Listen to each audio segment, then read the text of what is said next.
Futurists predict that within the 21st century, we will see the emergence of a superintelligence so powerful that it will look on us the way we look on animals in the wild. This is known as the Singularity, and it is not a fringe theory, nor even particularly a topic of debate. Future studies field has more or less reached a natural consensus that this will happen. The only question is as to when, and I think it's already happening right now. It's just not that visible.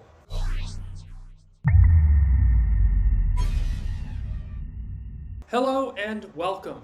Today I'm going to talk to you about what is known as the Singularity, an event which futurists almost universally agree will occur, and which is predicted to occur a lot sooner and more abruptly than one would expect, though how soon is the topic of debate. In this video, I will explain how futurists think superintelligence is coming so soon, and why we regular people so reliably underestimate the rate of technological progress. Then, we will look at why futurists themselves seem to nail the growth rate while completely missing the social angle. And finally, I will tell you why I think the singularity is already here, and that you and I are part of it. So let's get right in. The reason futurists are expecting the singularity is because exponential growth of computer performance will soon lead to computers thousands of times more powerful than the human brain. Intel co-founder Gordon Moore predicted in 1965 that the number of transistors on a chip would double every year. Later, he adjusted this to 2 years. And this has become known as Moore's Law.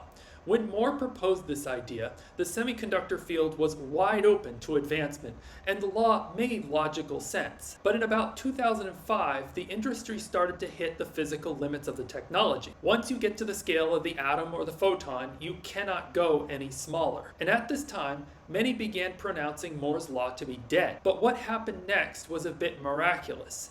With one scientific breakthrough after another, the physical limits were pushed, keeping the pace of technology almost exactly in line with Moore's original prediction. Experts no longer agree on when Moore's Law will end, or even if it ever will, as scientific breakthroughs are inherently unpredictable, though Moore's Law seems to predict them anyway. Now, the human brain, in computing terms, is incredibly powerful.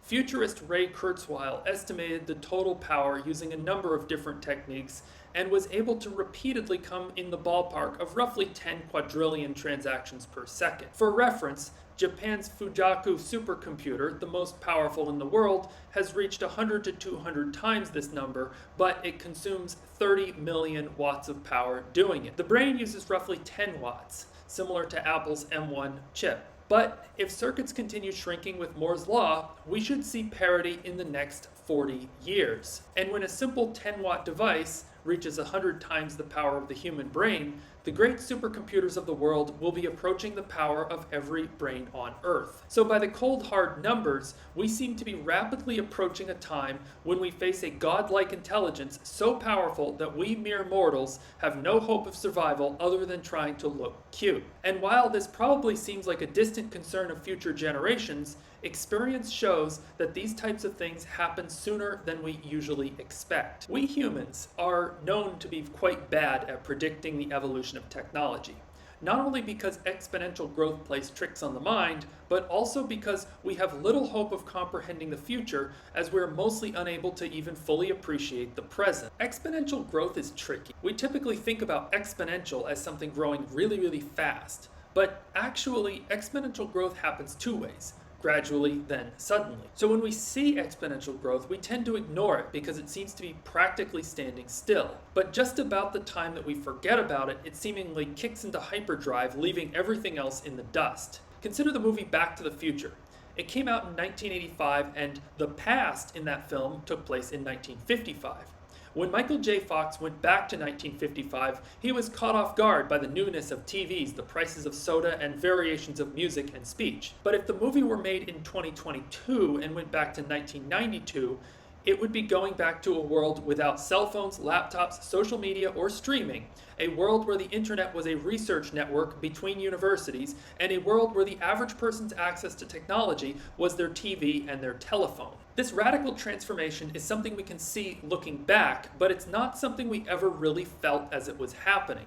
There's something about our survival instinct which allows us to tune out the march of progress. It's like traveling on a high-speed train. We're able to talk, eat, work, and somehow forget that we're hurtling down the rail at 300 kilometers per hour. Venkatesh Rao calls this the manufactured normalcy field. It is the illusion of what we know as the present. New technologies become mainstream by being incorporated into that field.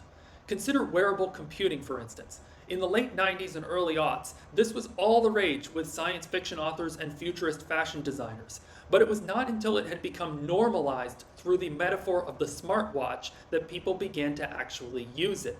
The same thing is true of pocket computers. People had pocket calculators as far back as the 1980s, and they became progressively more powerful. But pocket devices never took off until they were normalized through the telephone metaphor. The phones of today are something which metaphorically shapeshift into a camera, a book, or something akin to a deck of cards. But none of this would have been possible without introducing it into people's lives through the metaphor of the phone. Rao argues that engineers find excitement by imagining how human behavior could change, while marketers find money by making sure it doesn't have to. And so therefore, the future arrives along the path of least cognitive effort. This is important to understand, not only because it explains why we never see the future coming, but it also goes a long way to explain why futurists themselves regularly miss the big picture.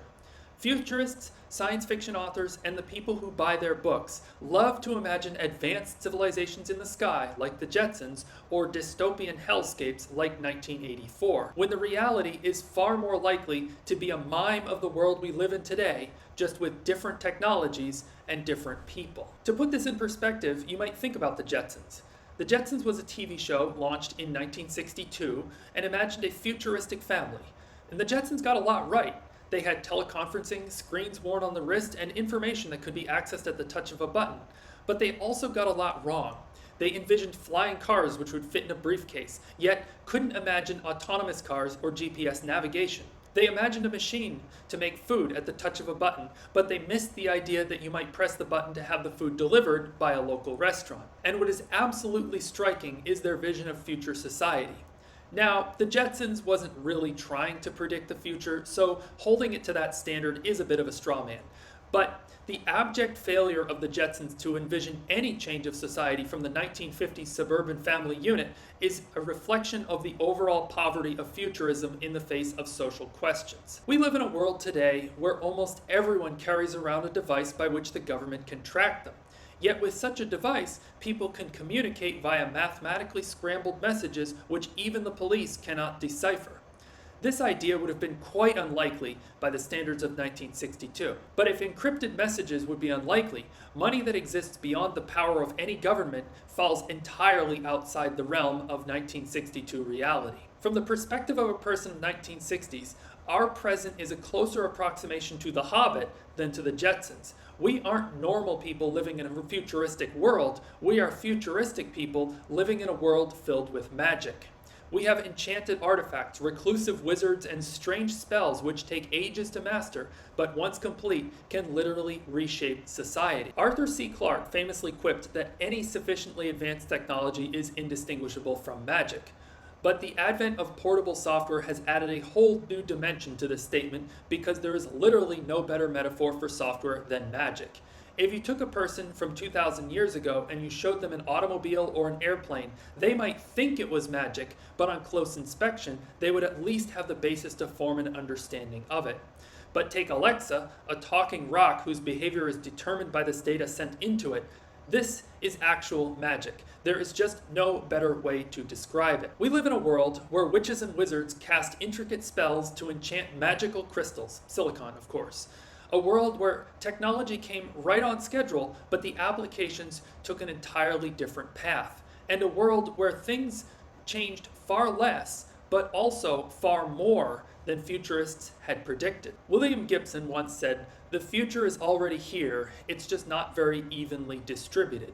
And this is taken to mean that things that we'll all be doing 10 years from now are things that some people are doing already. There is already a very primitive form of superintelligence which is happening around the world as we speak. This is the collaborative cognition using memes shared over decentralized social media. Now, what is collaborative cognition? what's the significance of memes, and why does decentralized social media matter to this story? Long before the internet revolution of the 90s, Richard Dawkins coined the term meme. A meme, in the original sense, is a thought, idea, behavior pattern which is transmitted from one person to another by emulation. This includes not only knowledge, learned skills, and beliefs, but also language, fashion, and behavioral tics. In essence, anything about us which is not determined by genetics is from memes. Dawkins wasn't trying to create a new field of research. He was only trying to square Darwin's theory with the obvious fact that humans and animals are often altruistic. And to massively oversimplify his book, he was arguing that genes are the selfish replicators and we are merely the vehicles through which they reproduce. But he needed to explain why people don't always act in their genes' best interest. And with one fateful chapter in his book, Dawkins started the field of memetics. What is important about memes is that their life cycle is exactly like that of genes. Memes live and die by their ability to plant themselves in your consciousness and, importantly, to make you spread them to others. Helping people live longer, reproduce their genes, or even just be happy are all irrelevant. Some memes do all of this and more, but only because a healthy host helps them spread. But with the rise of internet and social media, memes have taken on a new definition. Simple representations of single atomic thoughts, which people can easily comprehend, mutate, and spread across social platforms. Memes, in this sense, don't have the lifespan to affect significant changes in the people who spread them. They live and die by their ability to amuse, incite, and generally get reactions. One could think of them as messenger memes, which allow the longer-lived personality memes to interoperate. The idea of interoperation between the personality memes of different people is nothing new, but with the rise of the internet and social media, it has become possible for anyone to communicate with anyone, and the emerging social media platforms have allowed people to begin forming connections between one another, similar to the synaptic connections found inside the brain. The centralized social media platforms have been largely founded on the dream of subtly guiding society, such as with Google and Facebook, whose stated goals are to push people toward advertising. These platforms have even positioned themselves as potential first movers in building the fabled AI superintelligence, a narrative which has raised them enormous amounts of money. But these companies have recently found themselves in an impossible bind, with their own platforms being weaponized against them by military disinformation campaigns and with nothing they can do to stop it. Their feeble attempts to detect and moderate these attacks have left them even worse off than before, as they are now entangled in the deeply political question of what is truth. As I have said in other videos before, centralized social media is essentially walking dead, and their inability to avoid the hopeless role of arbitrating truth will see them eventually offend everyone. But decentralized social media, such as the Fediverse, offers us a way out, as people can now join individual instances, each with its own rules and policies. I believe that through collaborative cognition, we are already beginning to see emergent superintelligence flex its muscle. Like an infant child, it does not yet know how to think, but we have already begun to see unprecedented backlash against authoritarianism around the world. If I am right, then we are living in by far the most exciting century in history. With collaborative cognition, we can make deliberations far more powerful than what any individual could do. And from rough consensus, we will see blockchains and DAOs solidifying idle contemplation into group-wise action. Artificial intelligence already plays an important role in our world, and it will continue to do so, performing specialized tasks such as search and translation. And eventually it will become more powerful than the brain. But artificial general intelligence will never be as useful as specialized problem solvers. And by the time we have generalized AI equal to the power of even one human brain, I predict the global collaborative superintelligence will already be so far ahead that there will be no catching up. And so I say, the singularity is already here, and you're it. Welcome to the Hive Mind. Like, comment, and subscribe to share your memetic takes on this video. Meet me on the Fediverse to talk some juicy politics, and as always, stay awesome.